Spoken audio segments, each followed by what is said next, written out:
देखिए chapter number 7 first year physics का fluid dynamics question 1 two spherical rain drops of equal size are falling through air at a velocity of 0.08 meter per second.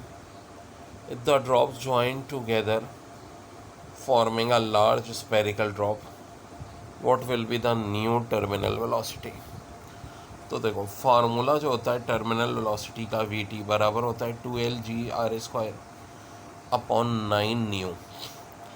अब ज़रा ध्यान से देखो, ये जो r² है ना, ये टर्मिनल वेलोसिटी के डायरेक्टली प्रोपोर्शनल हो गया। तो भाई थोड़ी अकल यूज़ करो कि एक होता है सिंगल ड्रॉप, उसको तो हम वी टी ले रहे हैं directly proportional to small r², और एक कंबाइंड ड्रॉप को वी टी डैश ले लो तो डायरेक्टली प्रोपोर्शनल हो जाएगा r² के। तो अब देखो जो स्पेरिकल ड्रॉप कह रहे हैं उसकी वेलोसिटी 0.08 मीटर पर सेकेंड है, और drop join together forming a large spherical drop, what will be the new terminal velocity. ठीक है जी, तो इस तरह से सिचुएशन दी हुई है। अब देखो वी टी तो ना 0.08 मीटर पर सेकेंड हो गया, वी टी डैश चाहिए। V T dash upon V T बराबर होगा capital r² upon small r² के। V be the volume of small drop और V dash be the volume of large droplet. अब बात वॉल्यूम की कर लेते हैं, तो कैपिटल वी, खाली वी को हमने स्मॉल ड्रॉप की वॉल्यूम रखा है, वी डैश को लार्ज ड्रॉप की। तो देखो वी बराबर होता है 4/3 पाई r³, we dash 4/3 pi r³। तो प्रॉब्लम से ये तो जाहिर हो रहा है कि वी डैश 2v के बराबर है, तो 4 पाई r³ बराबर हो जाएगा 4/3 पाई r³ के। r³ 2r³ के, तो r³ अपॉन r³ 2 के बराबर। दोनों का ना क्यूब रूट ले लो, तो capital R upon small r 2⁻⁴ और इसको इक्वेशन 1 में पुट कर दें। ये थी 1 ना भाई, ये इन दोनों का जो रिलेशन है हमारे पास हम निकाल चुके हैं कैपिटल R स्मॉल r का। तो 2 होल 1/3, ये वी डैश में ना इनका स्क्वायर होगा, तो देखो ये स्क्वायर आ गया है भाई। अब ये हो जाएगा 2⁻²/3, ये वी टी पता थी 0.08, इधर ला के मल्टीप्लाई कर दी। 2 के स्क्वायर का मतलब होता है 4 जो कि 1.58 होता है, क्यूब रूट ले लें 4 का, और 0.08 से मल्टीप्लाई करें 0.126 वेलोसिटी या अप्रॉक्सीमेटली 0.13 मीटर पर सेकेंड। तो ये आ गया बच्चों final answer. Question number 2, calculate the viscous drag on a drop of oil of 0.1 millimeter radius falling through air at its terminal velocity, viscosity of air equal to 1.8 into 10 की r-5 pascal, और density of oil 850 kg दी है। तो viscosity को new से जाहिर करते हैं 1.8 into 10 की r-5 pascal second, raw density 850 kg पर मीटर क्यूब, रेडियस 0.11 मिलीमीटर दिया है, मीटर में कन्वर्ट करेंगे 10 की r-3। सब देखो निकालना क्या है, विस्कस ड्रैग फोर्स यानी एफ डी और टर्मिनल वेलोसिटी। विस्कस ड्रैग के लिए तो देखो ये फार्मूला होता है 6 pi nu R V T. तो इसके लिए टर्मिनल वेलोसिटी चाहिए, और टर्मिनल वेलोसिटी का फार्मूला ये होगा 2LG r², 9 न्यू। 2 की जगह 2, डेंसिटी जो है ये 850 रॉ, जी 9.8, आर रेडियस अभी तो हमने कन्वर्ट किया था 0.1 इंटू 10 की r-3 का स्क्वायर, 9 अपनी जगह, रॉ की वैल्यू 1.8 इंटू 10 की r-5, तो ऊपर आ जाएगा 1.66 इंटू 10 की r-4, और नीचे 1.625 इंटू 10 की r-4। कैंसिल करें, टर्मिनल वेलोसिटी आ गई 1.028 मीटर पर सेकेंड। अब एफ डी चाहिए, तो देखो फार्मूले में 6 की जगह 6, पाई की जगह 3.14, न्यू की वैल्यू 1.8 इंटू 10 की r-5, r 0.1 इंटू 10 की r-3, और टर्मिनल वेलोसिटी 1.028। देखो ये सब ना पुट कर देंगे, और फिर ये हमारे पास ड्रैग फोर्स आ जाएगी 3.48 इंटू 10 की power -8 Newton. This is your answer. अब देखें, बड़ा अच्छा सवाल है। What area must a heating duct have if air moving 3 meter per second along its can replenish every 15 minutes in a room of volume 300 meter cube. Assume air density remains constant. A1 आपको नहीं पता, V1 है, V2 volume 2। देखो, एक ख्याल रखो, यहाँ बात हो रही है वेलोसिटी की, ये बात हो रही है वॉल्यूम की। 300 metre cube, time 15 minute 300 second. देखो, बहुत इंपॉर्टेंट सवाल है। आपसे एरिया पूछ रहे रोटेटिंग डक का, आपको वेलोसिटी दी हुई है, टाइम दिया हुआ है और वॉल्यूम दी हुई है, ठीक है। एयर डेंसिटी कांस्टेंट है। अब सोल्यूशन के लिए ना फार्मूला एक होता है A1 V1 equal to A2 V2, और ये जो V2 होता है ये होता है D2/T2। तो ऑब्वियस सी बात है, हमें क्या करना है, A1 चाहिए, V1 तो 900 है ही हमारे पास, बाकी सारी वैल्यूज़ हम देख लेंगे कि भाई क्या क्या मौजूद है। टाइम 900 सेकेंड है, ये लिख दिया मैंने। V2 भाई 300 दिया हुआ है, और ये V1 ना इधर मल्टीप्लाई है, इधर आगे डिवाइड हो जाएगी 3 मीटर पर सेकेंड, ठीक है। क्योंकि A2 इंटू D2 ये तो ऑफकोर्स वॉल्यूम हो जाएगा। असल की पॉइंट ही ये था कि एरिया को मल्टीप्लाई अगर हम डिस्टेंस से कर दें तो ये वॉल्यूम आ जाता है। अब बहुत आसान हो गया, ये सब कटेगा 300 900 से, 1/3 इंटू 3 1/9, यानी एरिया आ गया आपका 0.11 मीटर स्क्वायर। देखिए question number 4, water circulates through out a house in a hot water heating system. If the water is pumped at a speed of 0.5 meter per second through a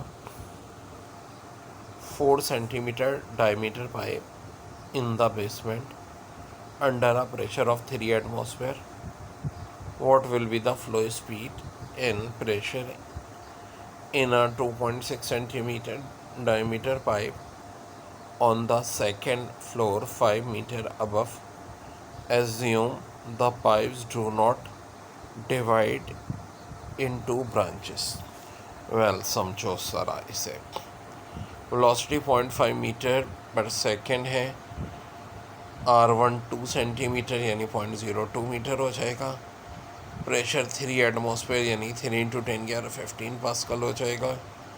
R2 1.3 centimetre यानी 0.013 metre हो जाएगा। H2 5 metre और H1 0 metre. V2 P2 चाहिए। यही formula हमारा A1 V1 equal to A2 V2।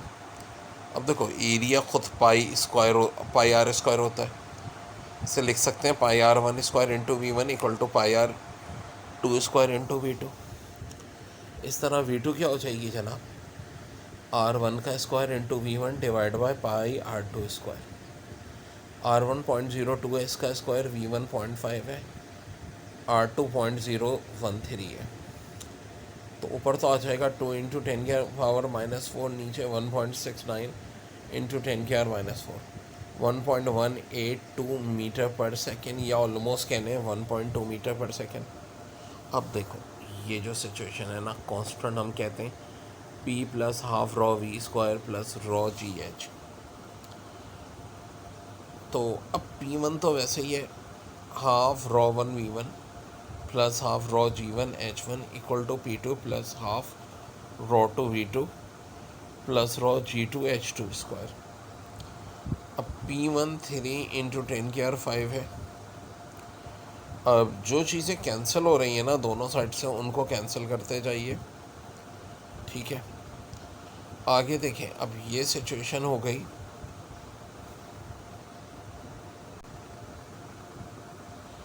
देखो अब हमने ये लगाना है हाफ रॉ, ठीक है, 1 V1 स्क्वायर, और ये चूँकि H1 0 है, ये तो ख़त्म। फिर P2 की वैल्यू लिखनी है, फिर वही बात, रॉ को हाफ से डिवाइड कर लिया 500। अब देखो वेलोसिटी 0.5 थी तो यहाँ 0.5 का स्क्वायर लिखा, अब 1.2 एस का स्क्वायर लिखेंगे। अब H2 चूँकि ज़ीरो नहीं है इसलिए रॉ टू 1000, G2 9.8 और H2 5 ये लिख दी हमने। ठीक है भाई, ये सारी बातें शुरू में मैंने आपको मेंशन की थी कि H2 5 है।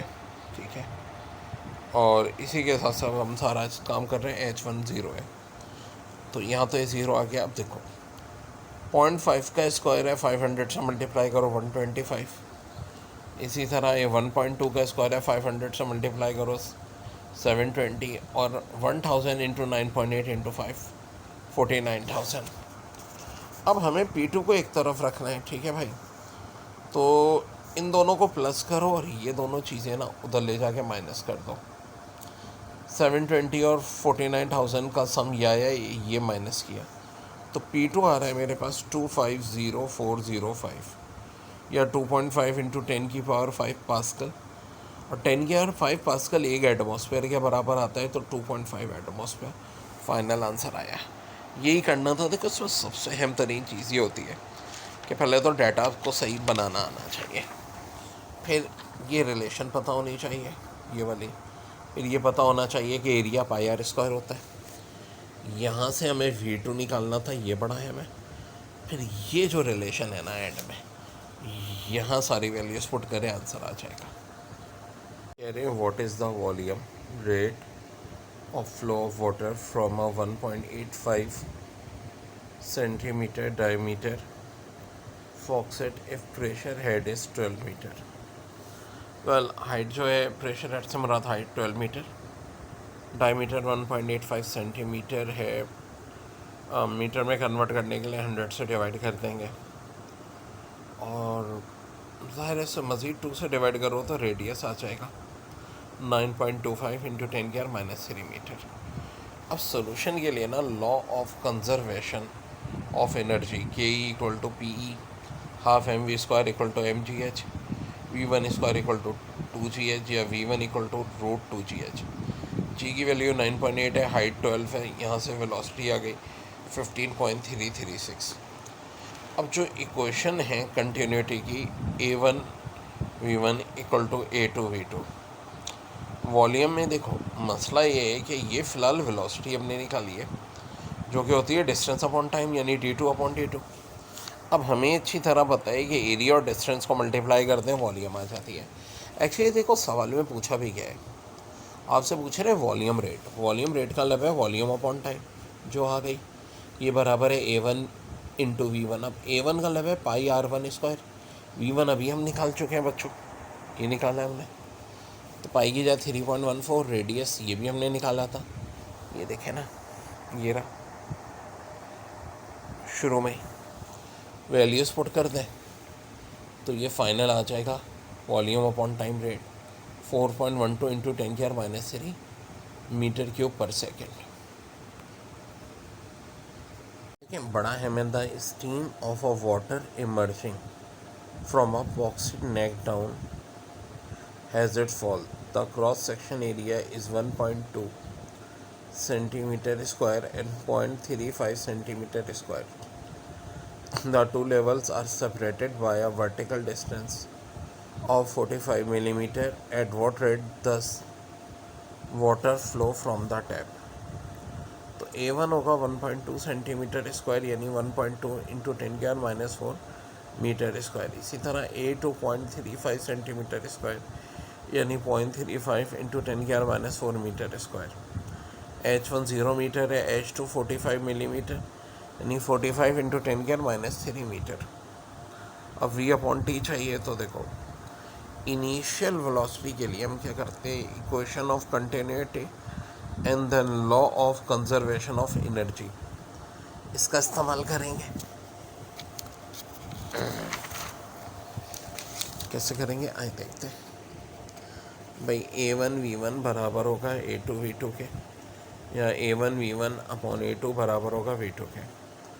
तो according to the law of conservation of energy, loss of PE बराबर होगा चेंज इन काइनेटिक एनर्जी के, यानी एम जी एच बराबर हो जाएगा half M V two square minus half M V one square. Half M common ले लें, V two square minus V one square. अब M M cancel, G H इसके बराबर आ गया और यहाँ half A one upon A two V one square minus V one square. अब करना क्या है, देखो ये बड़ा है स्टेप है कि 9.8 और ये एच की वैल्यू पुट कर दी इधर। यहाँ ना इनको मल्टीप्लाई करेंगे 882 इंटू 10 के माइनस 3 या 0.882। अब देखो इसमें से ना v1 को नहीं छेड़ो, a1 1.44 है और 1.2 इंटू 10 के माइनस 4 इसका स्क्वायर और a2 0.35 इंटू 10 के माइनस 4 इसका स्क्वायर। देखो -4 का स्क्वायर -8 कैंसिल, 1.2 का स्क्वायर 1.44, 0.35 का 0.1225 और ये माइनस है v1, हाँ नीचे ये माइनस से लिखा हुआ है। तो 1.44 को 0.125 से डिवाइड कर लें 11.75 माइनस v1 स्क्वायर। अब देखो जब किसी चीज़ के साथ कुछ ना लिखा हो तो इसका मतलब 1 होता है। 11.75 में से 1 माइनस कर लो 10.75। सो v1 स्क्वायर 0.0818 है तो खाली v1 0.286 मीटर पर सेकेंड आ जाएगा। अब अगला काम करोगे, a1 v1 बराबर कर दो a2 अपॉन d अपॉन 2 के, वही वॉल्यूम वाली रिलेशन।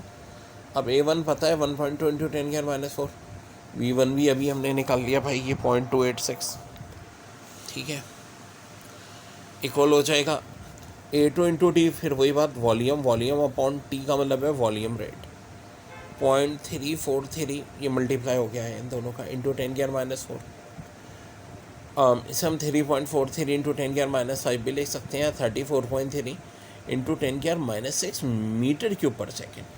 अब अगर आंसर सेंटीमीटर क्यूब पर सेकेंड में लाना है तो 10 के प्लस 6 से मल्टीप्लाई करेंगे, -6 + 6 कैंसिल, 34.3 को राउंड ऑफ करते हैं तो 34 सेंटीमीटर क्यूब पर सेकेंड इज योर आंसर।